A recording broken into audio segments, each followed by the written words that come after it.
Hello दोस्तों, welcome to Holland. तो आज मैं फिर से आपके लिए लेकर आया हूँ हैंडमेड स्टील का A4। लेकिन वीडियो को शुरू करने से पहले मैं आपसे रिक्वेस्ट करूंगा कि अगर आपने इससे पहले वाले पार्ट्स को नहीं देखा है तो नीचे डिस्क्रिप्शन में जाकर उस लिंक पर क्लिक करें और पहले के पार्ट को जरूर देखें। तो चलिए आगे बढ़ते हैं।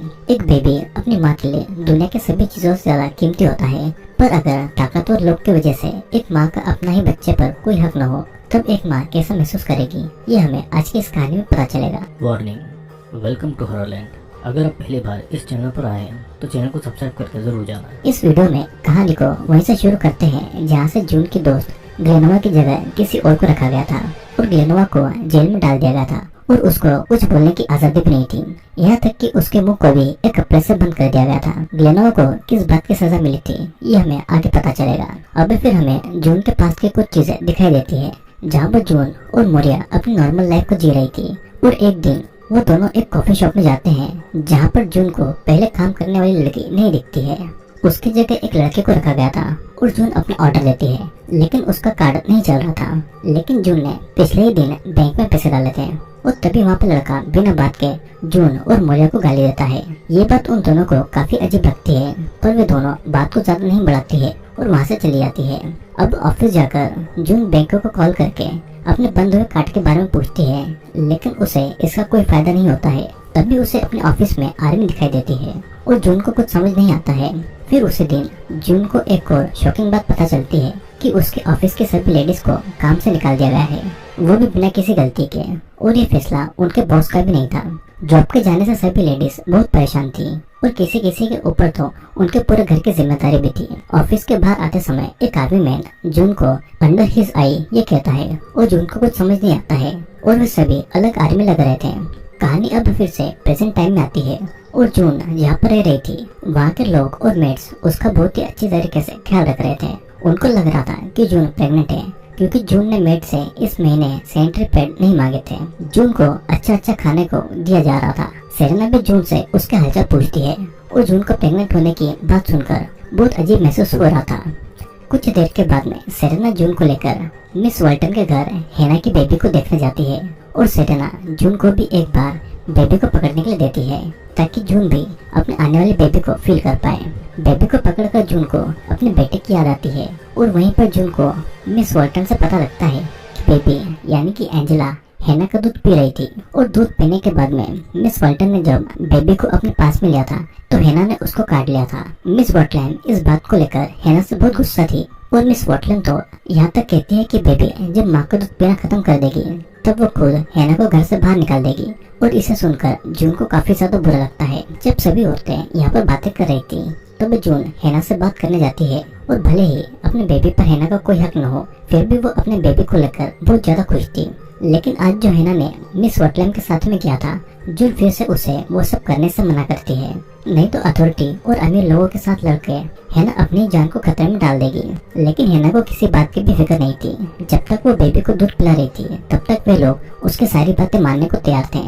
हेना को तो ये भी लग रहा था कि मिस्टर वाटलैम उसे असली में बहुत ज्यादा प्यार करते हैं, लेकिन जून को असलियत पता थी कि वो लव नहीं करता है बल्कि ये तो मिस्टर वाटलैम की हवस है। जून सेरेना से माफी मांगती है क्योंकि उसने बिना परमिशन हेना से बात की थी। लेकिन सेरेना को लग रहा था कि जून प्रेग्नेंट है, इसलिए वो उसे कुछ भी बुरा भला नहीं कहती है। जब वो जून घर की तरफ आ रही थी तो निक से ग्लेनोवा के बारे में पूछती है और उसको हेना के बेबी के बारे में भी बता देती है। लेकिन निक के हाथ में भी कुछ नहीं था। जून ग्लेनोवा की दोस्त थी और ये बात निक ने अथॉरिटीज को बता दी थी। तो कुछ अथॉरिटीज के लोग उससे बात करने के लिए आए हुए थे। वे लोग जून से ग्लेनोवा के बारे में पूछते हैं कि उसने उससे क्या बात करी थी और क्या उससे पहले से ही पता था कि ग्लेनोवा एक लेस्बियन है और उसकी एक वाइफ भी है। जून अगर थोड़ा भी देर से जवाब देती तो उसे इलेक्ट्रिक गन से इलेक्ट्रिक शॉक दिया जाता था। जून अपनी आवाज उठाती है क्योंकि उसके अनुसार लेस्बियन और गे कोई अपराध नहीं है, जिसे सुनकर अथॉरिटीज की लेडी जून को बहुत बुरी तरीके से मारती है। और सही टाइम पर सेरेना आकर जून को प्रेग्नेंट बोलकर उसे बचा लेती है। जून प्रेग्नेंट है ये सुनकर वहाँ की अथॉरिटीज के लोग उसे कांग्रेचुलेशन करते हैं और वहाँ से चले जाते हैं। अब कहानी फिर से पास्ट की तरफ आती है, जहाँ पर जून और मोरिया देश में लेडीज के लिए बदले हालत के लिए परेशान थी। और अब तो सरकार ने एक नया लॉ निकाल दिया था, जिसके मुताबिक औरतों का अपनी संपत्ति पर कोई भी हक नहीं रहेगा और उनको मर्दों पर डिपेंड होना पड़ेगा। वुमेन के लिए एयरपोर्ट्स भी बंद कर दिए गए थे, जिसकी वजह से वे लोग देश छोड़कर भी नहीं जा सकती थी। कहानी अब फिर से प्रेजेंट टाइम में आती है, जहाँ पर ग्लेनोवा को कोर्ट ले जाया गया था और उसे पता था कि कोर्ट के फैसले के बाद में वो जिंदा नहीं बच पाएगी। तो वहाँ से भागने के लिए एक आर्मी मैन को सेड्यूस करने लगती है और वो आर्मी मैन उसकी बातों में नहीं आता है और ग्लेनोवा को कोर्ट के अंदर ले जाता है, जहाँ पर उसकी वाइफ मार्था को भी लाया गया था। और उन दोनों को रूल से हटकर एक दूसरे के साथ में सेक्सुअल रिलेशनशिप रखने की वजह से मौत की सजा सुनाई जाती है। दोनों को फिर एक गाड़ी में डालकर एक जगह पर ले जाया जाता है और आखिरी वक्त में दोनों एक दूसरे के सामने बैठे हुए थे, लेकिन उनके मुंह पर कपड़ा होने की वजह से दोनों चाह कर भी कुछ बोल नहीं पाते हैं। लेकिन उन दोनों की आंखें एक दूसरे से सारी बातें कह रही थी। फिर आखिरी समय में वे दोनों एक दूसरे के लिए बहुत रोते हैं और गाड़ी एक जगह पर रुकती है और मार्था को ग्लेनोवा से छीनकर एक जगह पर फांसी पर लटका दिया जाता है। ग्लेनोवा अपनी आंखों के सामने अपनी वाइफ को तड़प तड़प कर मरता हुआ देख लेती है, लेकिन मजबूर होने के कारण वो कुछ नहीं कर पाती है। अब इस तरफ जून के रूम में निक आता है और उसका हालचाल पूछता है और उसी की वजह से जून को अथॉरिटी से इतनी तकलीफ हुई थी और बातों में दोनों एक दूसरे के लिए प्यार महसूस कर रहे थे, पर दोनों एक दूसरे के लिमिट को जानते थे और लिमिट क्रॉस करने पर क्या सजा मिल सकती थी उन्हें ये भी पता था। तो इसीलिए निक उस रूम से चला जाता है। अब उसी रात को जून को पता चलता है कि वो प्रेग्नेंट नहीं है और उसे बस देर से पीरियड्स आना शुरू हुए हैं। सीन कट होता है और कहानी फिर से पास्ट की तरफ आती है, जहाँ पर जून और मोरिया के जैसे सरकार के नए लॉ को लेकर प्रोटेस्ट करने के लिए आए थे। लेकिन देखते ही देखते बात बहुत ज्यादा बिगड़ जाती है और वहाँ की आर्मी गोली चलाने लगती है। लेकिन आर्मी किसी भी औरत को नहीं मारते हैं और वे लोग बस आम मर्दों को ही मार रहे थे। किसी तरह गोलीबारी में बम धमाके से मोरिया और जून निकल बचते हैं और एक होटल में छुप जाते हैं। अगेन सीन कट होता है और कहानी फिर से प्रेजेंट टाइम में आती है, जहाँ पर हम देखते हैं कि सेरेना बहुत खुश थी जून के प्रेग्नेंट होने की बात को लेकर और यहाँ तक कि वो बेबी के लिए एक रूम भी तैयार कर देती है, जो कि वो जून को दिखाती है। जून सेरेना को बता देती है कि वो प्रेग्नेंट नहीं है और उसे कल रात को ही पीरियड आया है, जिसे सुनकर अब तक स्वीट बिहेव कर रही सेरेना पूरी तरीके से चेंज हो जाती है और जून को घसीटकर एक रूम में बंद कर देती है और उसे धमकी देती है कि जब तक वो परमिशन न दे वो इस रूम से बाहर नहीं निकलेगी। अब इधर जब ग्लेनोवा को होश आता है तो खुद को हॉस्पिटल में पाती है और उसके प्राइवेट पार्ट का ऑपरेशन कर दिया गया था। अथॉरिटीज की एक लेडी एरिका आकर उसे कहती है कि वो अब बस बेबी को पैदा करने के काम में आएगी।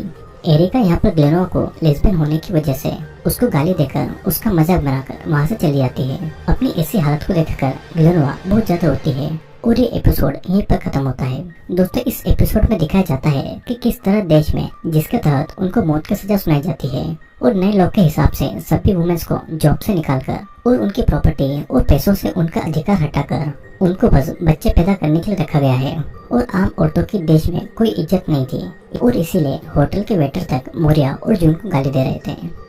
अब इस सीरीज का तीसरा एपिसोड यहीं पर खत्म होता है और यहाँ से शुरू होता है इसका चौथा एपिसोड। इस एपिसोड की कहानी भी वहीं से शुरू होती है जहाँ से हमने ये खत्म किया था।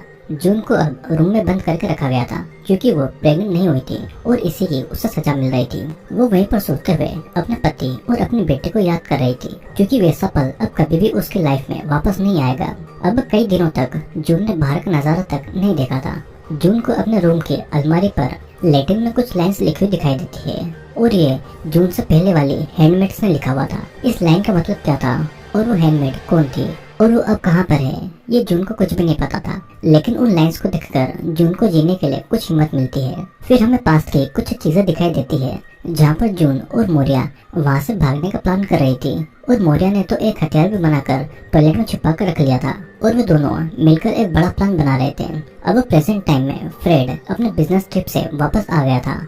फ्रेड सेरेना को जून से इतना स्ट्रिक्ट होने के लिए मना करता है और सेरेना यहाँ पर बेबी के लिए कुछ ज्यादा ही उम्मीद लगा रही थी। उनके घर की मेड नीना जून को खाना देकर जाती है और जून को इस तरह अलमारी में सोता हुआ देखकर नीना एक बार के लिए डर जाती है। जून उसे बताती है कि वो बेहोश हो गई थी और ये बात जाकर नीना सेरेना और फ्रेड को बता देती है। पहले तो सेरेना जून को हॉस्पिटल भेजने के लिए राजी नहीं थी, तब नीना उसे याद दिलाती है कि आज बेबी को कंज्यूम करने के लिए सेक्स सेरेमनी है और तब सेरेना जून को हॉस्पिटल भेजने के लिए मान जाती है। जून बहुत ही ज्यादा एक्साइटेड थी क्योंकि वो इतने दिनों के बाद घर के बाहर जा रही थी और जून पैदल ही हॉस्पिटल जाना चाहती थी, लेकिन सेरेना उसे कार में भेज देती है। अब कहानी पास्ट की तरफ आती है, जहाँ पर सभी हैंडमेड्स को सेक्स सेरेमनी के लिए रेडी किया जा रहा था और उनको समझाया जा रहा था कि सेक्स के दौरान मास्टर की वाइफ और हैंडमेड्स ऐसी पोजीशन में बैठती है जैसे कि वे दोनों एक फूल हो और मास्टर उन्हीं फूलों में से एक न्यू लाइफ को दुनिया में लाएंगे। अब इन सब से सभी हैंडमेड्स को अजीब लग रहा था, लेकिन वे सभी मजबूर थे और वो चाहकर भी किसी चीज के लिए मना नहीं कर सकती थी। सीन कट होकर प्रेजेंट टाइम में आता है और जून हॉस्पिटल में डॉक्टर का वेट कर रही थी। वहीं पर एक और प्रेग्नेंट हैंडमेड बैठी हुई थी और तभी चेकअप के लिए जून को अंदर बुलाया जाता है। जून अंदर एक बेड पर लेट जाती है और आज रात की सेक्स सेरेमनी के लिए उसके प्राइवेट पार्ट को भी चेक करता है ताकि बेबी को कंज्यूम करने में जून को कोई भी प्रॉब्लम नहीं हो। अब उसी टाइम डॉक्टर जून को एक अजीब बात कहता है कि वो प्रेग्नेंट होने में जून की मदद कर सकता है। जून अगर इस बार भी प्रेग्नेंट नहीं हुई तो शायद जून को अब जिंदा भी नहीं रखा जाए, लेकिन जून इस बात को नहीं मानती है। अब घर जाते टाइम जून अपनी फैमिली के साथ में बिताए हुए टाइम को याद करती है और उसका बहुत बुरी तरीके से ब्रेकडाउन होता है। फिर कार को रोककर निक उसका हालचाल पूछता है, लेकिन वो जून की मदद के लिए कुछ भी नहीं कर सकता था। घर जाने के बाद में सेरेना जून से उसकी तबीयत के बारे में पूछती है और जून उसे बताती है कि उसे डिहाइड्रेशन हुआ था। जून सेरेना से रिक्वेस्ट करती है उसे वहाँ से जाने देने के लिए और ये सब सिचुएशन सहन करना उसके लिए बहुत मुश्किल हो रहा था, लेकिन सेरेना उसे कुछ भी नहीं कहती है और उसे रात की सेक्स सेरेमनी के लिए रेडी होने को कहती है। फिर जून अपने रूम में जाकर अलमारी के पास सोकर उन्हीं लाइन्स को बार बार पढ़ने लगती है। कहानी फिर से पास्ट में चली जाती है, जहाँ पर अथॉरिटीज की एलिजाबेथ नाम की एक औरत को जून टॉयलेट चेक करने के लिए बुलाती है। एलिजाबेथ जब टॉयलेट में जाती है तो मोरिया उसे एक चाकू से डराकर कंट्रोल कर लेती है। फिर जून और मोरिया उसे पाइप रूम में ले जाकर उसके कपड़े उतारते हैं और एलिजाबेथ को ही बांध देते हैं। मोरिया एलिजाबेथ के कपड़े पहन लेती है और फिर दोनों वहाँ से निकलने लगते हैं। मोरिया ने अथॉरिटीज की यूनिफॉर्म पहनी थी तो कोई भी मोरिया पर शक नहीं करता है और उसे रोकता भी नहीं है। अब अगेन प्रेजेंट टाइम में जून, सेरेना और फ्रेड रिचुअल के रेडी होते हैं। सेरेना बिल्कुल भी खुश नहीं थी क्योंकि फ्रेड किसी और के साथ में इंटीमेट होता है और वो उसे नहीं देख सकती थी। और हम देखते हैं कि यहाँ पर फ्रेड का स्पर्म काम नहीं करता है तो रिचुअल को अधूरा छोड़कर बाथरूम में चला जाता है। सेरेना उसकी मदद करने के लिए फ्रेड को प्लेजर देने आती है, लेकिन फ्रेड उसे ऐसा करने से रोकता है। और यहाँ पर हम जान पाते हैं कि बेबी नहीं होने की प्रॉब्लम सेरेना की नहीं बल्कि फ्रेड की थी। जून अब रिचुअल के लिए बेड पर ही सो रही थी, लेकिन सेरेना वहाँ पर आकर जून को अपने रूम में जाने को कह देती है। जून अपने रूम की तरफ जाती है और उसे पता था कि प्रॉब्लम चाहे किसी की भी हो, बेबी नहीं होने का ब्लेम उसी पर आएगा और शायद उसे सजा ही मिलेगी। कहानी फिर से पास्ट में चली जाती है, जहाँ पर मोरिया और जून उस टाउन से भागने के लिए प्लान कर रहे थे। वे दोनों एक सड़क तक आ जाते हैं जहाँ पर सरकार से सजा मिले लोगों को फांसी पर लटका कर रखा जाता है और उन लाशों को कीड़े भी खा रहे थे।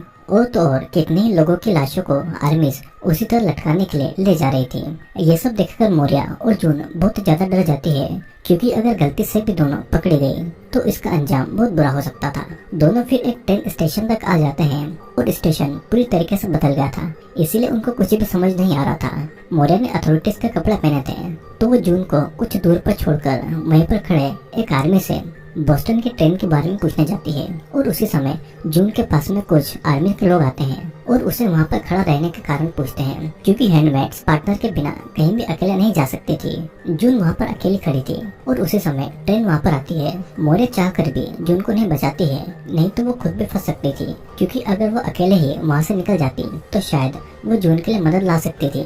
मोरिया अकेले ही ट्रेन से उस नरक से निकल जाती है। जून खुद तो वहाँ से नहीं निकल पाती है, लेकिन मोरिया के जाने से वो बहुत खुश थी और आखिरी बार दोनों दोस्त एक दूसरे को जी भरकर देखते हैं। सीन अगेन कट होता है और प्रेजेंट टाइम में आता है, जहाँ पर जून फ्रेड के घर पर पहले रह चुकी हैंडमेड्स के बारे में सोचती है कि अब वो हैंडमेड्स कहाँ पर होगी और क्या वो यहाँ से भाग चुकी होगी या फिर उसे भी मार दिया गया होगा। इन सवालों से परेशान जून फ्रेड के स्टडी रूम में जाती है, जहाँ पर फ्रेड के साथ में वो कुछ गेम्स खेलती है और बातों ही बातों में जून फ्रेड से अलमारी पर लिखी हुई उन्हीं लैटिन वर्ड्स के बारे में पूछ लेती है। फ्रेड उसे एक बुक दिखाकर कहता है कि इन वर्ड्स का कोई इम्पोर्टेंट मतलब नहीं है, ये बस एक जोक है और कहा जाए तो इसका मतलब है कि तुम्हारे अतीत को भी ये मौका मत दो कि वो तुम्हें नीचा दिखा पाए। जून को फ्रेड से पता चलता है कि पहले वाली हैंडमेड्स मर चुकी है और उसने खुद को फांसी लगाकर अपनी जान दे दी थी, क्योंकि शायद वो इस भयानक लाइफ को सहन नहीं कर पा रही थी। और फ्रेड नहीं चाहता था कि जो कुछ पहले वाली हैंडमेड्स के साथ में हुआ था वो जून के साथ भी हो। भागने की कोशिश करने पर जून को बहुत बुरी तरीके से सजा दी जाती है। जून के पैरों पर तब तक मारा जाता है जब तक कि वो चल ना पाए। एरिका तो जून को ये तक कह देती है कि जून जैसी लड़की एक वेश्या है और गॉड ने उनको मौका दिया है कि वो दूसरों के लिए बेबी पैदा कर पाए, तो उनको ऐसा करना ही होगा। लेकिन जून की ऐसी हालत में बाकी सभी हैंडमेड से जितना हो सके उन लोगों ने उनकी उतनी हेल्प की। सभी हैंडमेड्स खुद के खाने का थोड़ा थोड़ा बचा हुआ हिस्सा जून को दे देती थी। अब प्रेजेंट टाइम में जून खुद को संभालती है, क्योंकि भले ही देश बदल चुका हो, उसकी जैसी औरतों के हक बदल गए हो, लेकिन फिर भी उसने खुद को लड़ने के लिए रेडी कर लिया था। भले ही कोई भी उसका साथ न दे, लेकिन सभी हैंडमेड्स थी एक दूसरे की मदद और एक दूसरे का साथ देने के लिए। और ये हिम्मत जून को उसी हैंडमेड की लिखी हुई लाइन ने दी थी, जो कि अभी जिंदा नहीं है। तो दोस्तों, इस वाले एपिसोड में हमने देखा कि गलती और प्रॉब्लम चाहे किसी की भी हो, लेकिन इल्जाम हैंडमेड्स पर ही आता है। जैसा कि हमने देखा कि फ्रेड में बच्चे को पैदा करने की कैपेसिटी नहीं थी, लेकिन असल बात समाज में पता चलने पर लोग फ्रेड पर हंसेंगे, तो बेबी पैदा नहीं होने का इल्जाम और सजा जून को ही मिलना थी। शायद इसी वजह से पहले वाली हैंडमेड्स ने सुसाइड कर लिया था, और वही लाइन्स थी जिसने जून को हिम्मत दी और उसी तरह सुसाइड करने से उसे रोका। पहले तो जून को उन लाइन का मतलब नहीं पता था, लेकिन बाद में उन लाइन के मतलब ने जून को और ज्यादा हिम्मत दी ताकि वो आगे तक उन लोगों और सरकार के लिए लड़ पाए। तो दोस्तों, ये था द हैंडमेड्स टेल का 3rd और 4th एपिसोड। अगर आप इस सीरीज के और